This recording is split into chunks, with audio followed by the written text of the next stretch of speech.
Shamai. I was the founder of Ruth. We were the first explicitly non-GMO company anywhere. I sold the company last year, and now I'm just back to activism, my first love. And welcome to the Festival of Dangerous Ideas.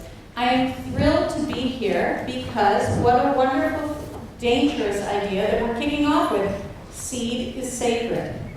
As we all know, it's a great topic because we're here because of seed. The seed that created us, the seed that nourishes us, and all life that surrounds us, because life is seed, seed is life itself. But in the last 20 years, the inviolability of seed has definitely been threatened by genetic engineering, biopiracy, and seed patenting. Corporations such as Monsanto want to turn seed into a non-renewable resource and control seed so that whether or not it can reproduce. In effect, they want to play God. And whereas people from time immemorial have sought to preserve seed and seed knowledge, U.S. companies have, and some Canadian companies have applied for and received rights to patent seeds. As an entrepreneur, I understand the desire to make a company flourish. But not in that way. As our keynote speaker later, Vandana Shiva, said, seed is not an invention. Seed is sacred. To discuss this idea, we have three panelists that I'm going to introduce to you now. We have Rachel Parent. Rachel has become the face of activist kids in Canada. As a 12-year-old, Rachel became researching for a school project and became alarmed by what she learned about GMOs, and that sparked evolved into what's known as Kids' Right to Know, a not-for-profit organization about food safety. Last year, she challenged CBC's Kevin O'Leary to a debate which was later posted on YouTube and has been seen by millions. Most recently, I think just a couple of weeks ago, she met with Canada's Health Minister, Rona Ambrose, to discuss the need for non-GMO labeling, and I'm anxious to hear about that. Okay, so then we're going to hear from Montana. Montana Jones, farmed and dangerous, an activist for heirloom seeds and heritage breeds. Right now, Montana is facing charges, including criminal charges, including conspiracy, obstruction, breach of quarantine, and disobeying a regulatory order. She's a brave person. The charges arose because she wanted to protect her flock of endangered Shropshire's sheep from being killed by the Canadian Food Inspection Agency on suspicion of scrappy.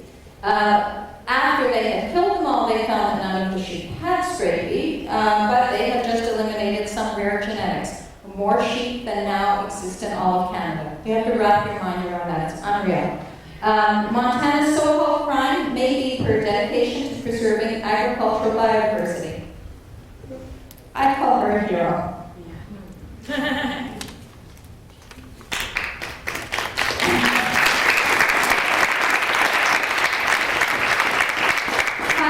We will hear from Jacob, Keary-Moreland. Jacob initiated the Occupy Gardens movement and planted free community food gardens across Toronto, including Queen's Park, City Hall, and Parliament Hill in Ottawa. He is a cultivator and founder of Aurelia Community Garden, Seed Library, Aurelia Food Council, and the Toronto Seed Library, and a new nonprofit called the Seed Library Commons, which exists to promote literacy. I love that. And to create public access seed collections inside public libraries, schools, and other spaces. Jacob is a community garden fundamentalist, guerrilla gardening extremist, and free food for all fanatic. So, I'm welcoming all of you to kick off our day of dangerous ideas. Short build on format. Each of our speakers will speak for about 10 minutes. Then we'll be welcoming questions to any of the four of us from all of you. And then we'll have a brief summary before moving on to a very full day. Okay? So, we're going to take it from there. Rachel. Hi everyone. I just wanted to thank everyone so much for coming today. I know it means a lot to all of us, and I guess I'll just start off with an introduction. My name is Rachel Parent. I'm 15 years old, and I've been creating awareness about GMOs, or genetically modified organisms, since I was 12. It's a really, really big issue we're facing today. Our seeds are being patented and genetically modified. Think about it. The seed is a core part of our life. Without the seed, what would we have? It's a part of our culture, and it's really the ultimate renewal of life. Every time you eat, everything on your plate originally came from a seed, one way or another, indirectly or directly. Seeds create an incredible variety of fruits, plants, vegetables, and new seeds. It's incredible how many varieties of seeds there are out there, and the intelligence of seeds. They grow into plants with fruits and vegetables.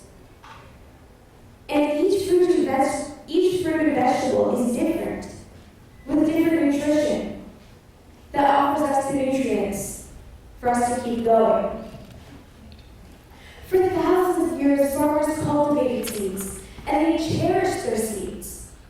Because not only was it their livelihood, it was their very essence of nutrients for their entire family. They would grow their crops, and they would bless them, because they believed that it would come back to them. Now farmers that have been saving seeds for thousands and thousands of years are turning to commercialized seeds.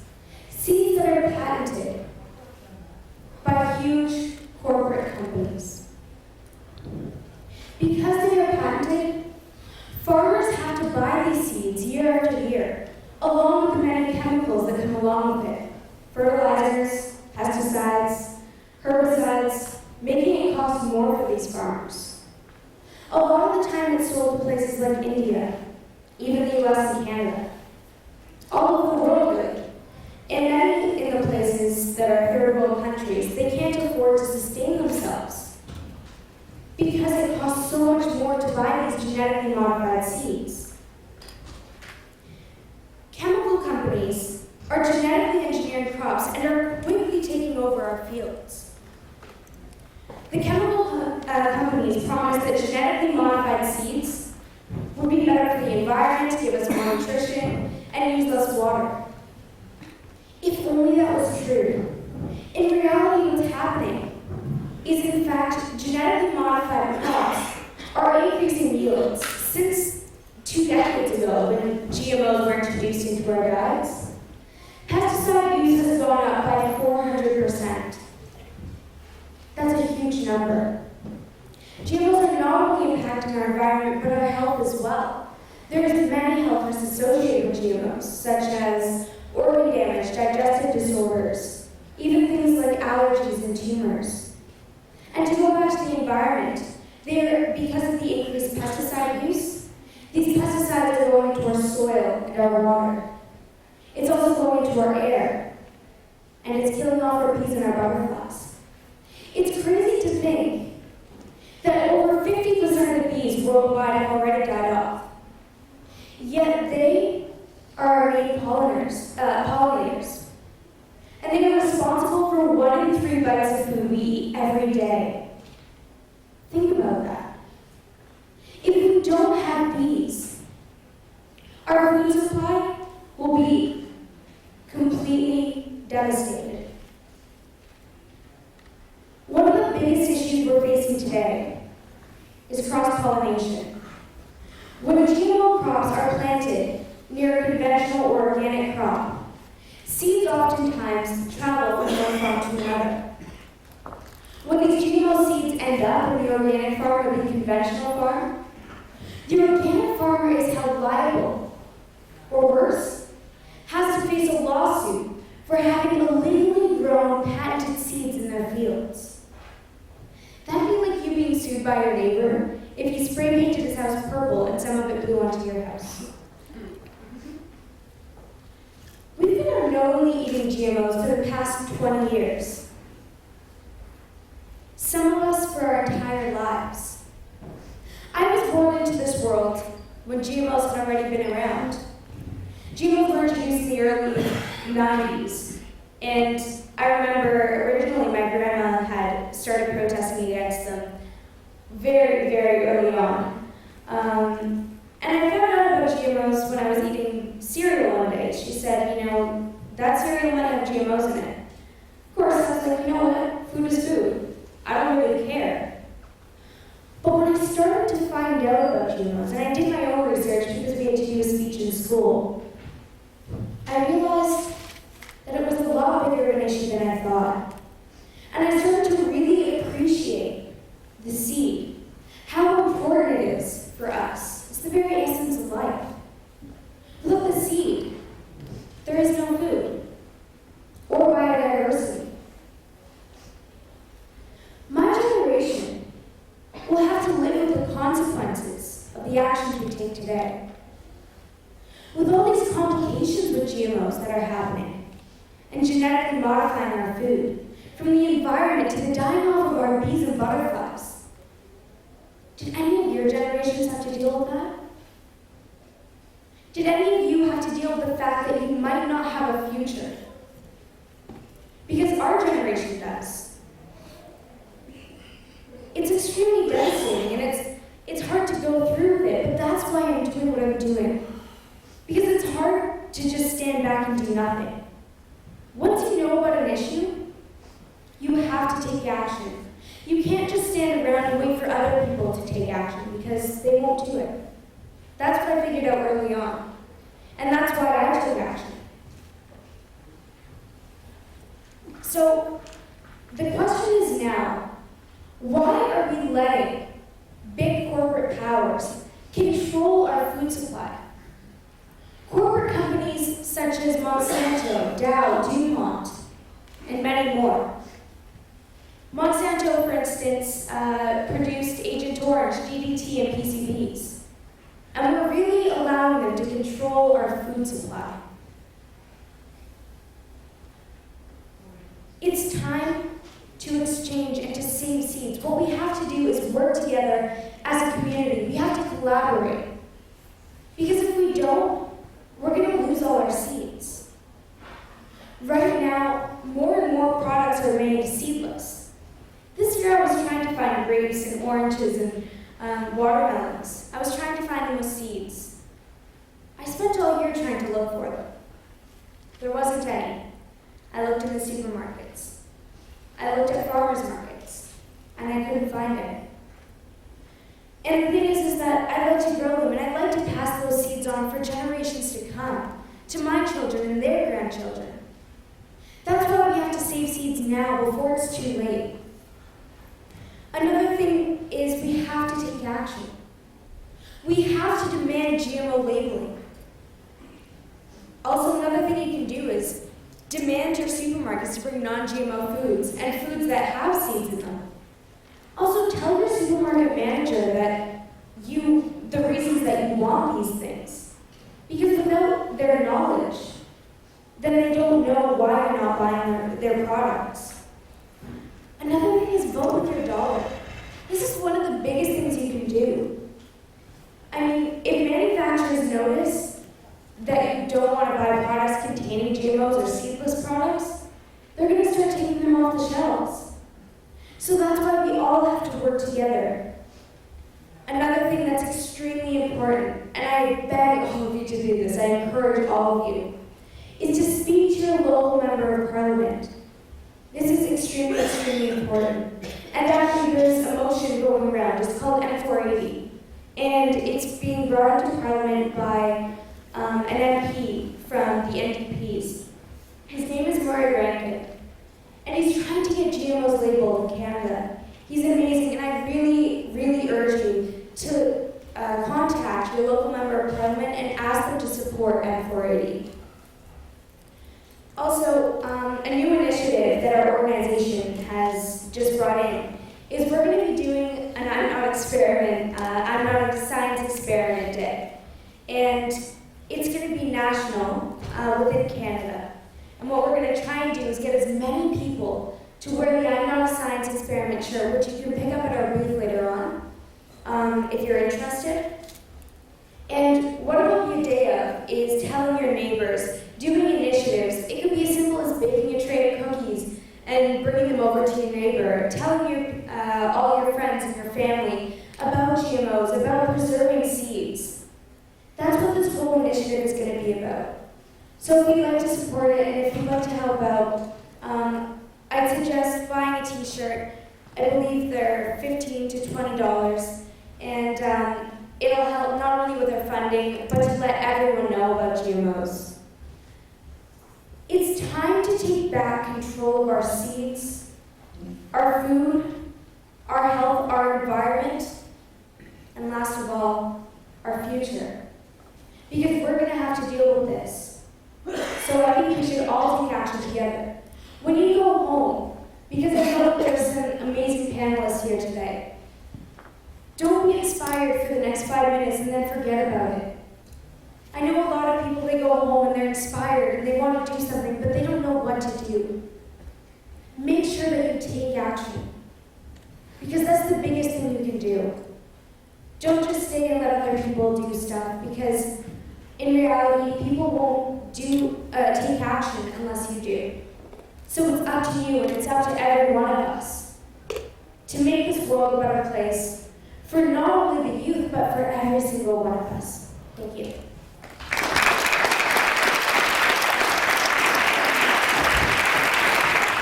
Thank you.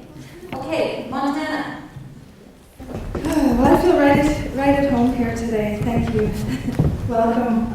I'm Montana Jones, and I feel right at home because all the dangerous ideas we'll be hearing about today, I'm right in my element because apparently I am farmed and dangerous.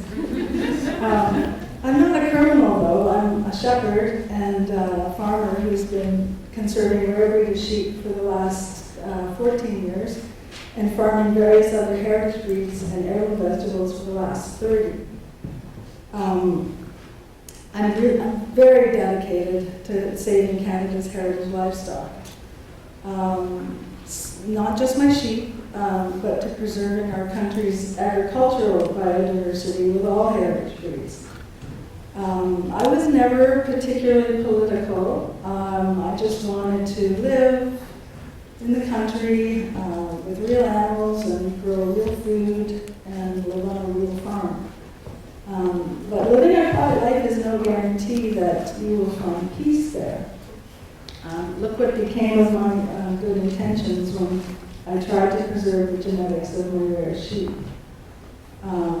So yes, now I'm officially farmed and dangerous. To give you a bit of background, the Canadian Food Inspection Agency charged myself, raw milk activist farmer Michael Schmidt, and 2 others with numerous criminal charges, including conspiracy, obstruction, and a litany of others. I think I got the most. I got 9. I'm not sure. I think the others got less than that. So we're facing well over $100,000 in legal fees for the upcoming trial. And if convicted, I face up to 12 years in prison. and fines of 1.5 million. But that's another story. I'm not going to focus on that. If you want to talk about it later, I'll be around. And don't really know what to say about it right now. If that happens, I'm hoping it doesn't happen.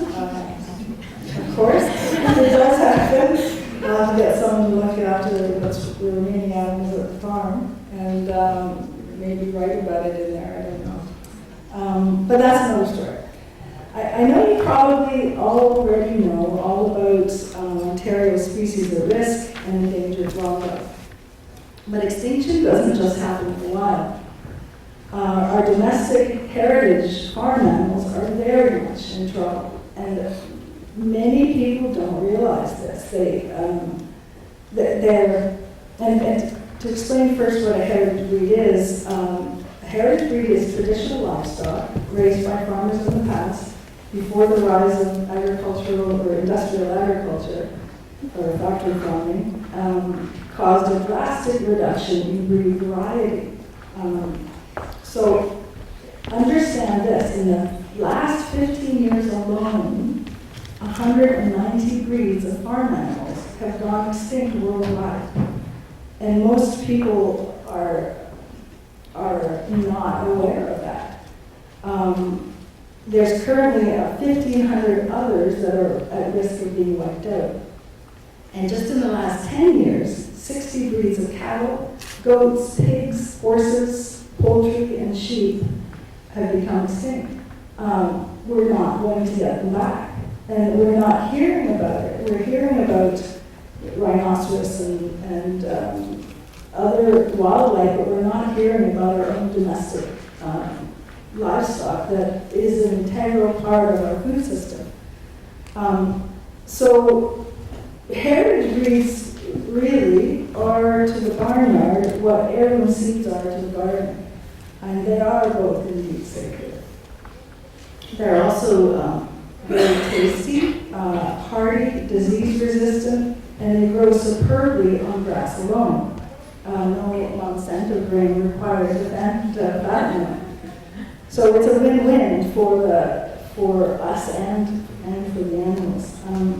You know, if you could ask your great-grandparents what sheep that was common in their heyday, they would most certainly tell you it was a Shropshire. That is the breed that I had.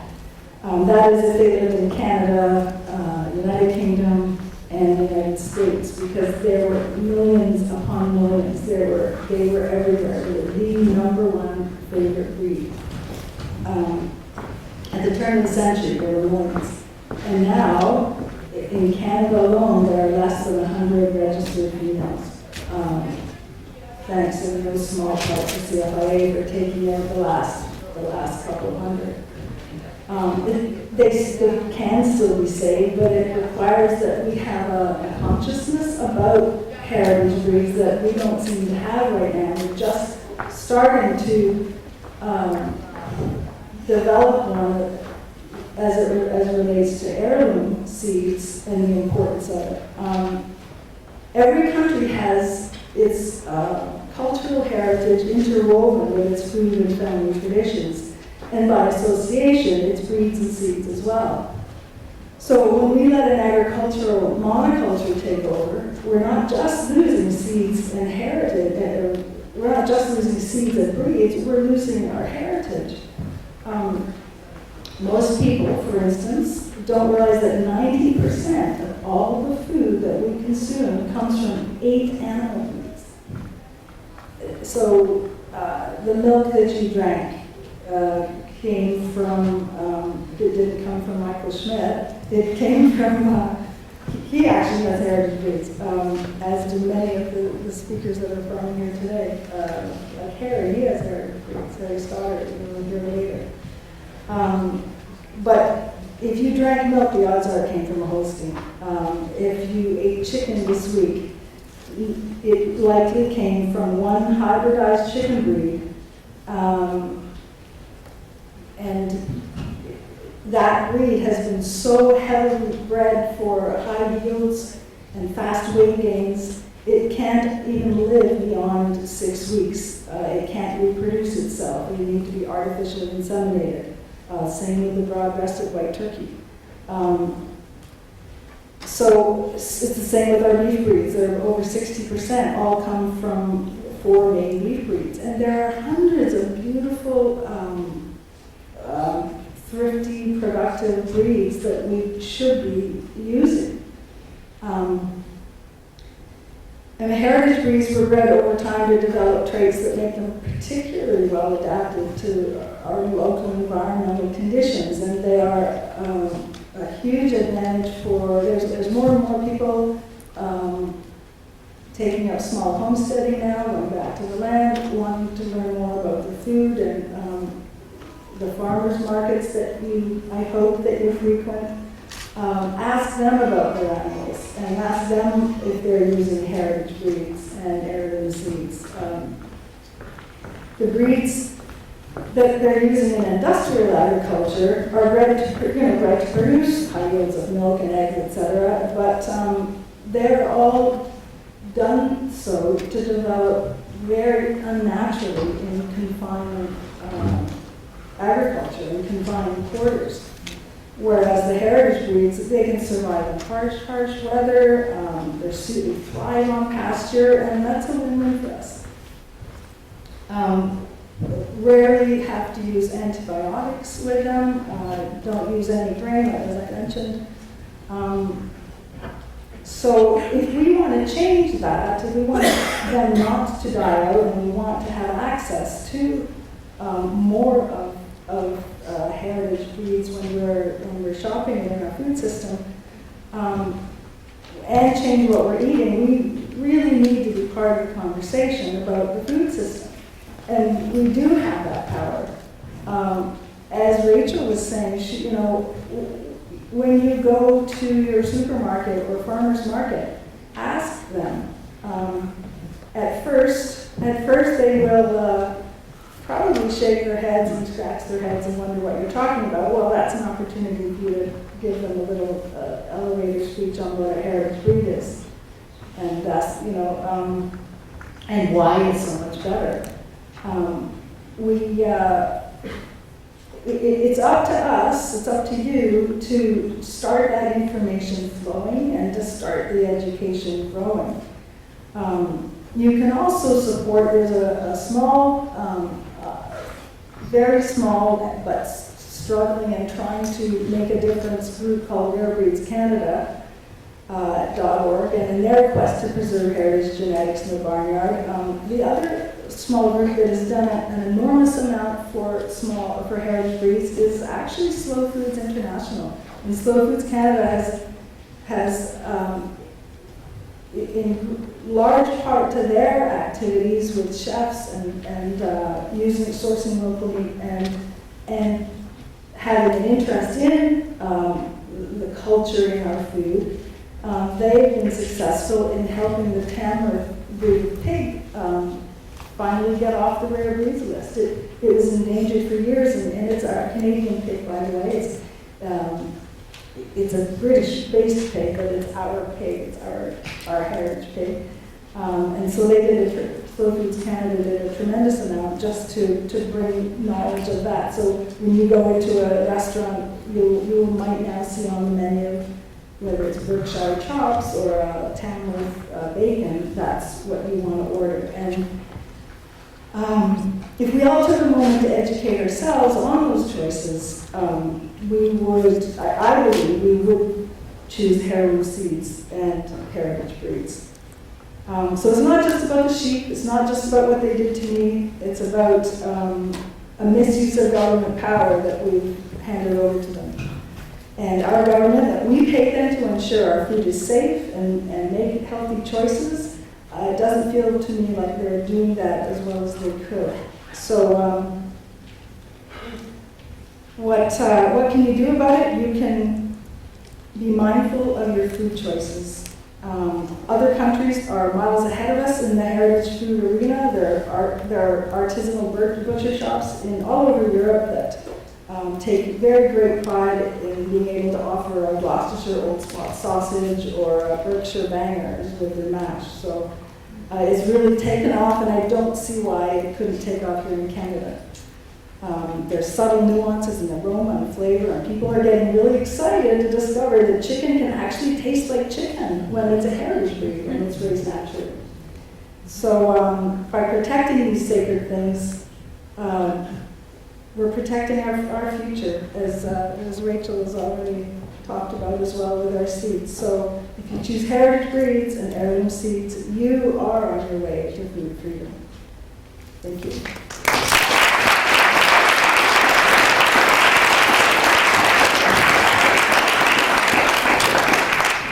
Hey everybody, my name's Jacob, and can I just get a show of hands? How many of you were born independently wealthy?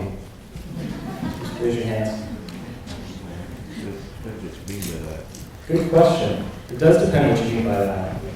So most of you didn't, well, none of you raised your hands as far as I can see, which basically most of you think that you were born poor and lacking of wealth.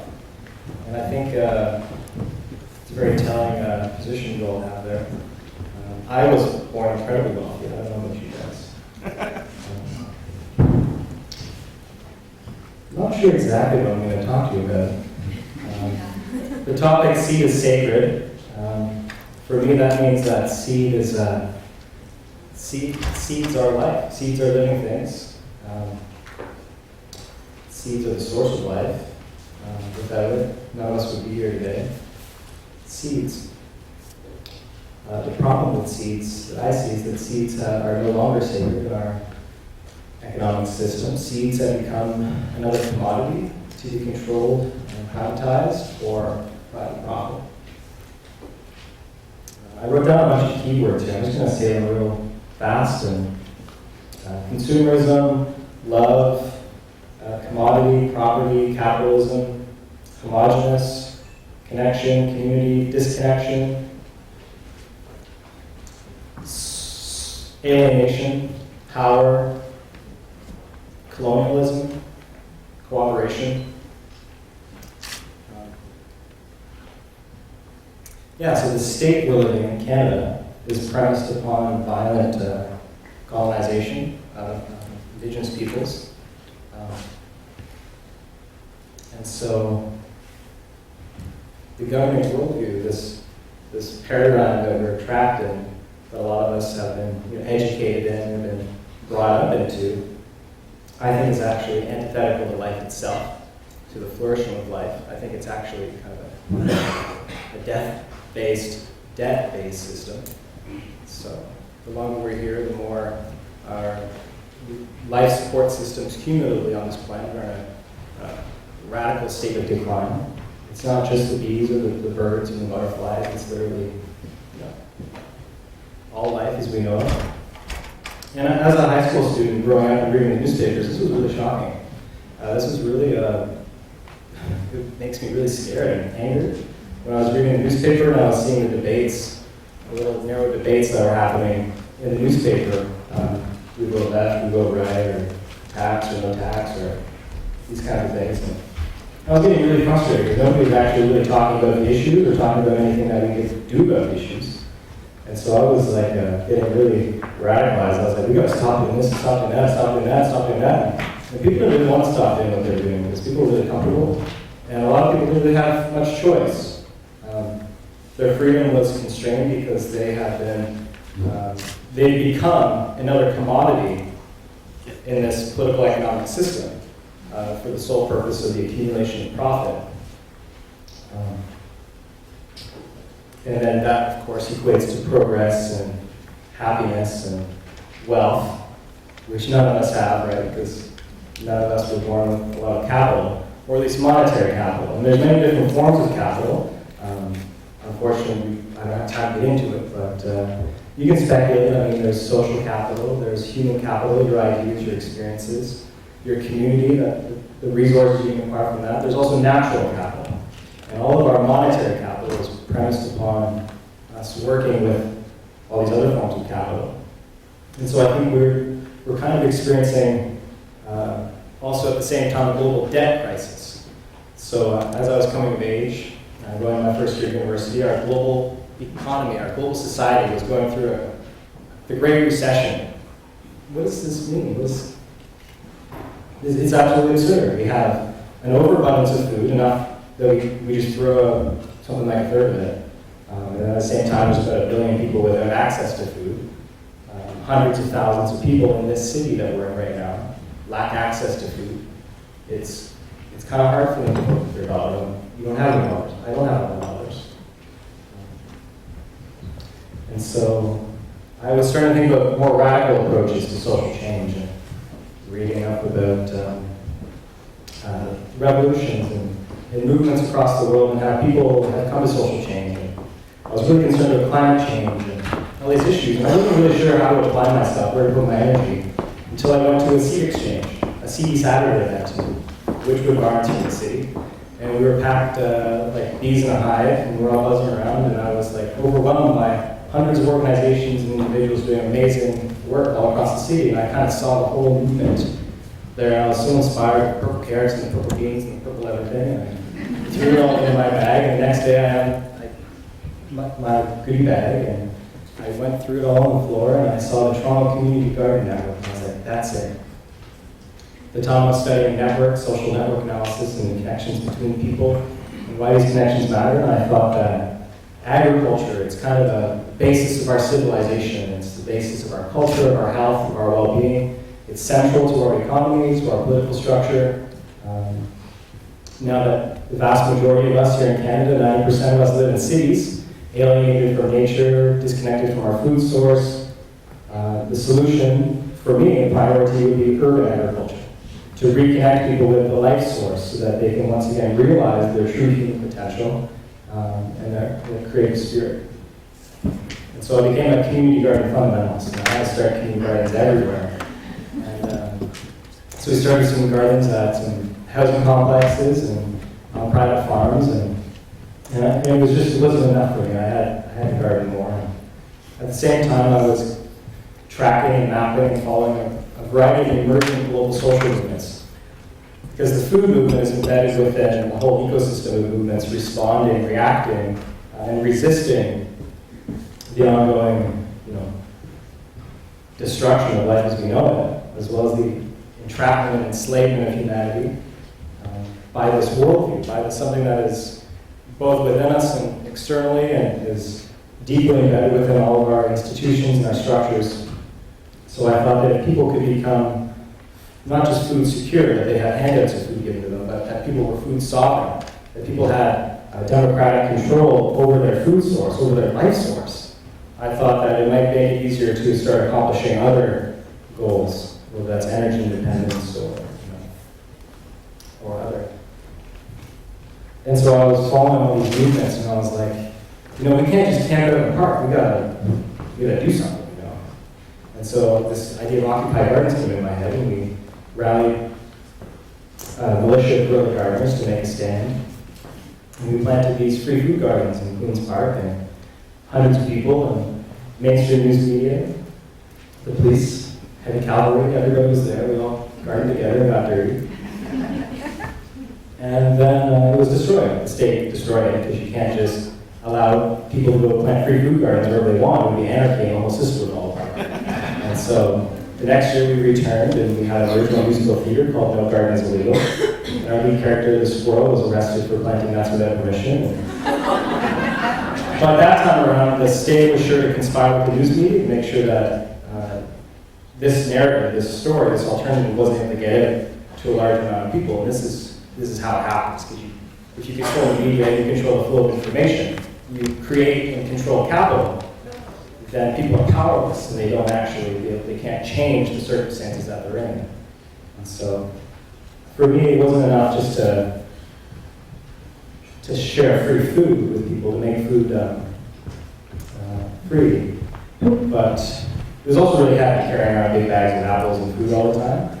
So I decided every winter, we'll always come back to seed. Every winter, people will be looking for seeds. And our friends, they started the Toronto Tool Library, and I thought, well, you're going to need seeds if you're growing tools. And so the Toronto Seed Library was born. And then I learned that there's already a seed library movement.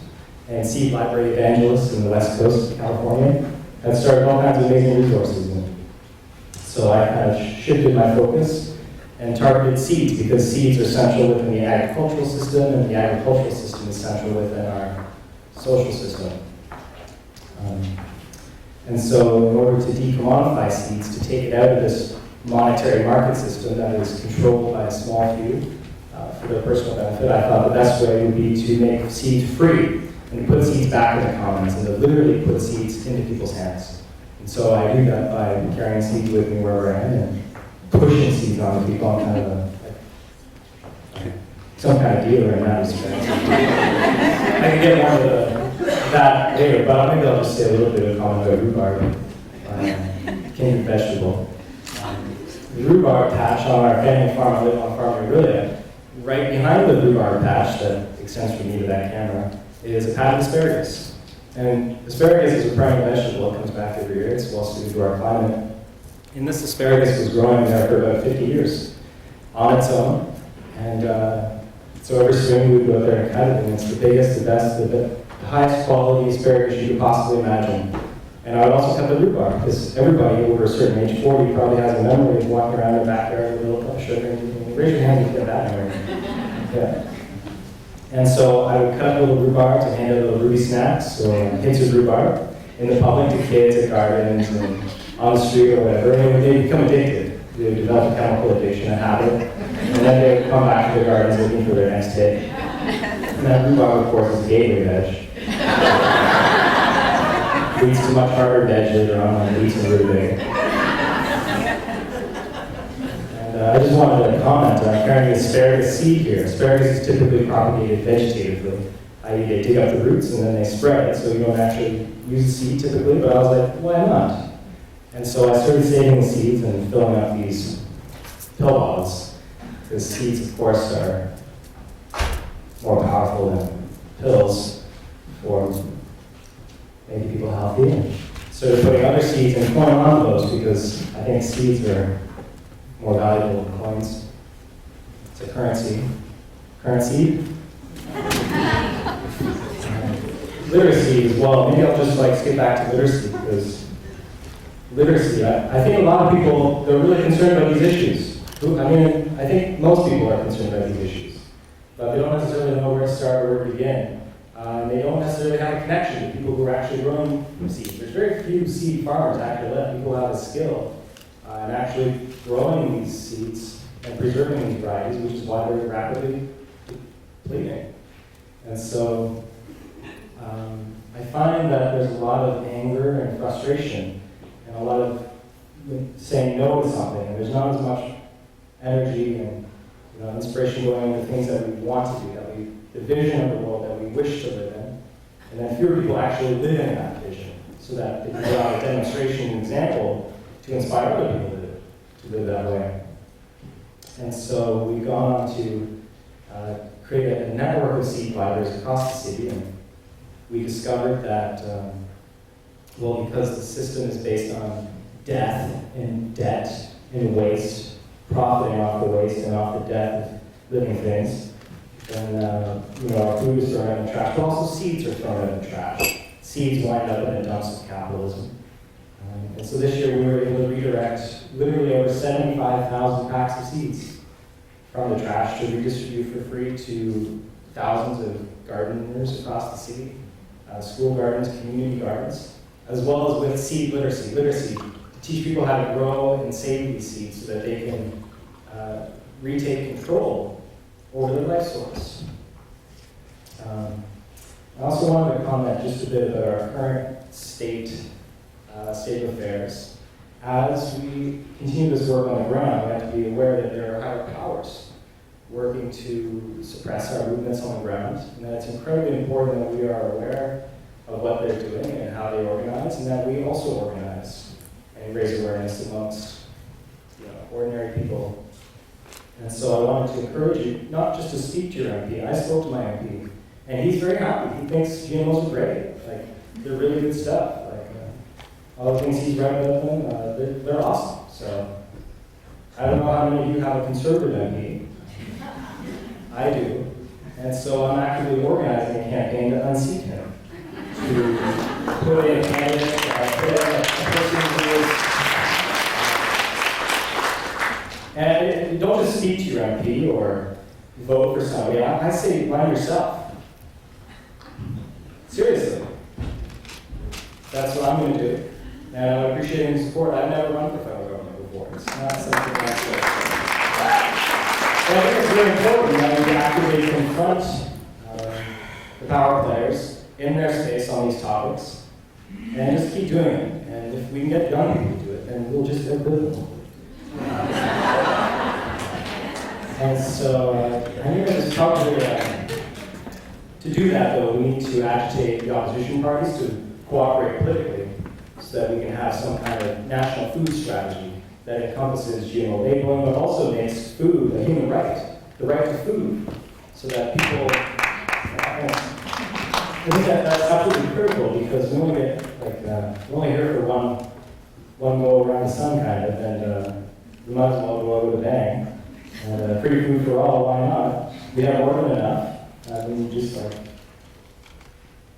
take the money from the Walton family or something. Or we just create free self-perpetuating food systems. So yeah, get the opposition to cooperate, run yourself, participate, and realize your own power and potential. Solidarity.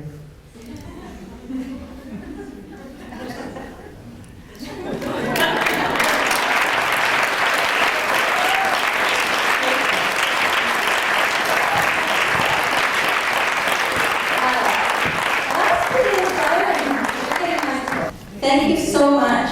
That was actually, it was really inspiring to hear each of you. It was terrific. And I'm sure that we have lots of questions for them. So we're running slightly behind, and I'm going to restrict the time that we can for questions and answers, but let's have them now. Questions? Hélène. Oh, thank you. Thank you very much, speakers. Great panel, and I'm delighted to hear the different information that you come with. And if you don't mind, I'd like to focus on Rachel.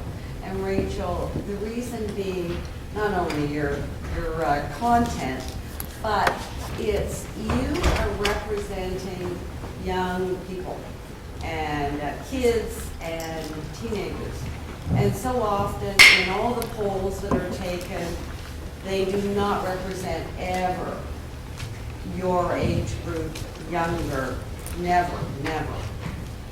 But what I have seen over the years is tremendous impact that, and I'll say kids can turn adults around. Adults, Jacob, you pointed this out, become quite stultified or comfortable or fearful or whatever.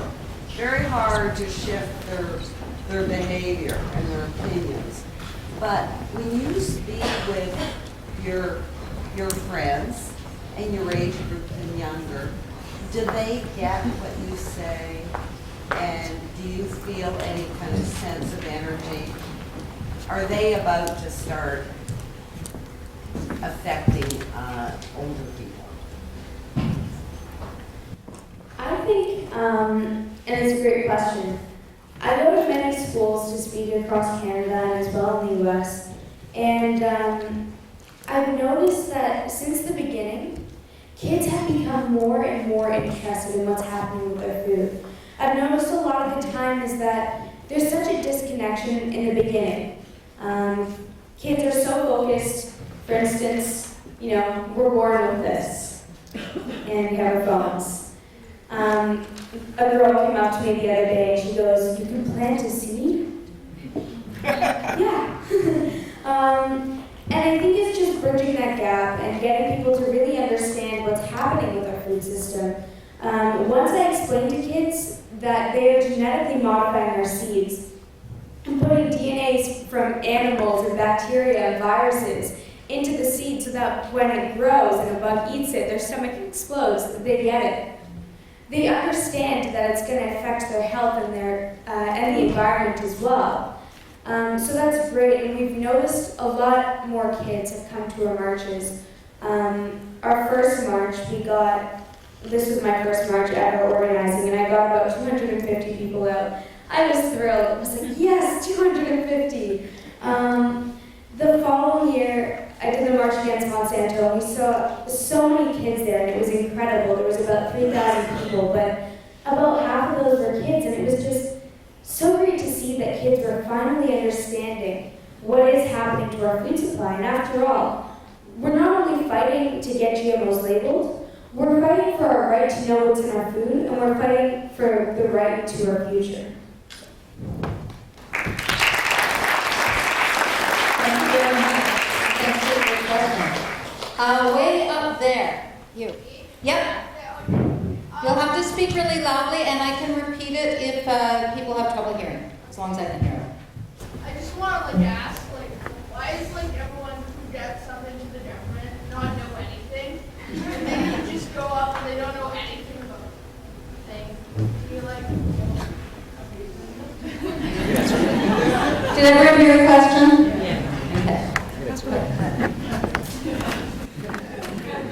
So most people absolutely hate politics, right? It's like a toxic culture. Most people, good people, don't want to participate in that system. So they go off and they start making their own little patch. And as Montana said, there's no escaping it. They're going to come and get you anyways. And so what happens is that these parties, these political parties that are a major structure within the system, they actively recruit for candidates that they think has the best chance of winning an election, as well as towing the party line. So these parties, political parties, increasingly have a hierarchy of power, and so the political leaders and the little core group, they have greater and greater control over what information these MPs or these politicians have. And so most politicians these days, they didn't grow up really wanting to be politicians. They wanted to be business doctors, whatever. And then they're tapped or they're recruited. And then through that process, they are committed to this program. And they commit themselves publicly to it and they defend it vigorously. And then they make tons of money. And they don't want to lose that money, that power and privilege. So. And then they're surrounded by a small clique. And just like high school cliques, they arrive at a state of arrested development and they don't have access to different opinions and diverse information, so they can't grow beyond that. So that's why we see the childishness and everything else. Thanks, Jacob. Are you going to say anything about why no one in government knows anything? There's probably many answers to that, but thank you for that one. Okay, more questions. Yes, front row. This question is for you, Jacob. So when I met Jacob, I took an invitation to come out to the Wiki farm, and Jacob told me a story about being a food pusher, where you'd show up and engage the youth where they were, because he knew where they went after school, and he'd show up with carrots. And I had a lovely day. I was very engaged. But at the end of the day, I said, so you're voting, right? And he said to me, Leanne, don't you know youth don't vote? And I thought that was just the saddest thing I had ever heard. So what has changed your mind? There was something that gave you a 180 on that and gave you your power to make that change. Can you tell me about that? Sure. So at the beginning of the last federal election, I wrote a letter to the newspaper and I predicted the outcome of the election, the Harvard majority. And at the same time, I announced my candidacy for AP. I was going to, actually I was appointing myself AP. AP in contrast to MP, member of parliament, active participant. Because power is distributed all throughout society, and this power that is represented in our parliament is kind of a false power, whereas the major decisions are actually made inside, the central banks and these transnational corporations, and then it filters down through there. And so to participate in this electoral process and to give legitimacy to these parties that were, absolutely destroying everything, I couldn't do that. I couldn't get behind a party or a politician or a program that I thought was so devastating in my future to my existence. So I decided I had to vote every single day, hundreds of times, through my deliberate, conscious interaction with society.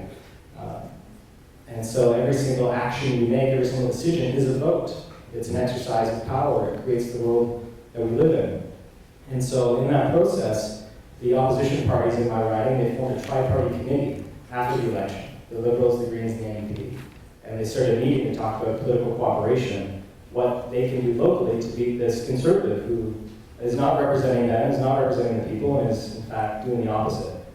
And so through that process, I was encouraged to participate in the electoral process. And the more I learned about it, the more I learned how corrupt it is and how it is structured to support larger parties and more powerful interests.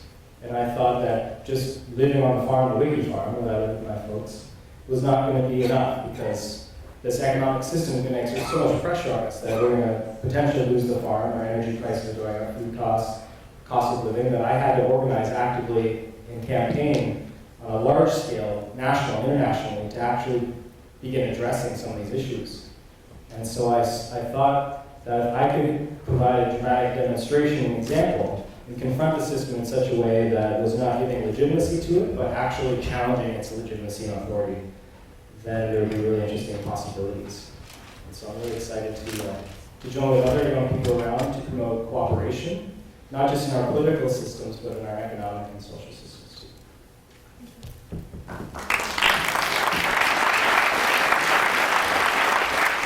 Thank you, and I hope to spread the words for more people vote.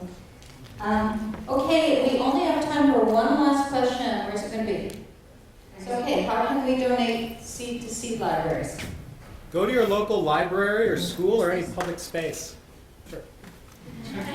So there's 20 seed libraries now located inside public libraries across Ontario. There's probably about 400 that emerge globally, and there's more every day popping up. I recommend walking into your local library and talking to your librarians to get them their support, bringing local gardening groups, local farmers to develop a public access seed catalog. Librarians, they're skilled in information systems, they can easily put this together. And then you can have your seeds backed up and safe and secure in the commons in the library that are free for everybody to use. Instead of bringing seeds to us and then us getting overloaded with seeds, start your own seed library system and start connecting with local growers to develop your own regional seed system. And we can talk and we can chat, and then we can start sharing seeds too. Restores also will take them and put them on their counter. Yeah, stores, food banks. Thank you. I also have something to say about that. Way back, I'm one of the people who helped legalize hemp in Canada, and before that, which we did in '98, and before that I worked with a seed breeder. And we, with Health Canada's permission, we brought in seed from all over the world, hemp seed, in order to make Canadian acclimatized seed. And the way we did that was with research and, just a bunch of hard work. I wrote to over 400 seed conservatories around the world and asked for cannabis seed. And most of them didn't respond, but every once in a while, a little envelope with seed would trickle through the door. So these things exist, and then now we have Canadian varieties of seed. You're welcome.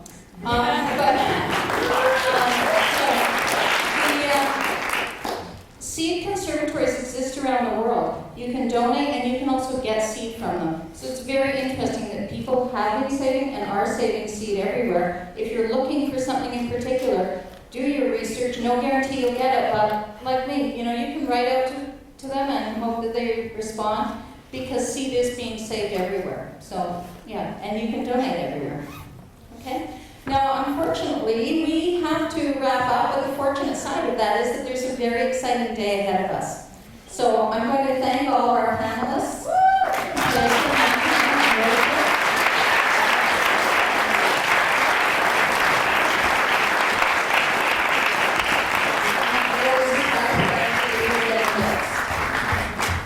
Thank you, Jody. And I wanted to thank Ruth Shamai. Not only was she stepping up in this role as the first MC, but she has been tirelessly supporting our production crew over the last few weeks to pull together some of the missing pieces while I've been traipsing all over the world, which we'll get to hear about a little bit later. So thank you very much, Ruth. You're so welcome.